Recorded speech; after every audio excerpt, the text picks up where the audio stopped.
I think the most important one is to make sure that you understand the tax implications for being, we call it non-residents for tax purpose, because when it comes to tax, we don't really look at the citizenship. Are you an Australian? Are you a non-Australian? What passport do you hold?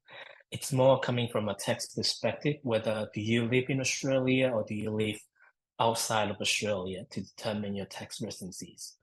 And the reason for that is because rules are different between tax resident and non-resident.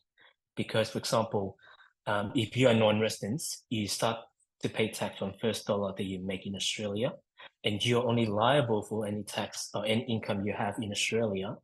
So whatever you're earning overseas outside Australia has nothing to do with Australia. So you don't have to worry about, oh, if I buy a property as a foreigner living overseas, do I need to pay tax on my overseas income in Australia?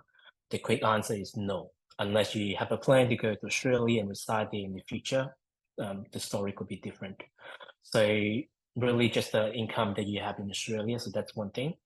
The other thing would be, yeah, understand the cost of buying the property and maintaining the property, what benefits that you can enjoy, and eventually what sort of capital gains tax you need to pay. But if you do have a plan to go to Australia, potentially maybe buy a property, rent it out first, and live into it yourself in the future, that could also help you to bring down some sort of tax. So these are really the two things. Make sure that you understand about being a non-resident for tax purpose. What does it mean? What sort of income are you looking to declare in Australia? And what tax rate are you paying?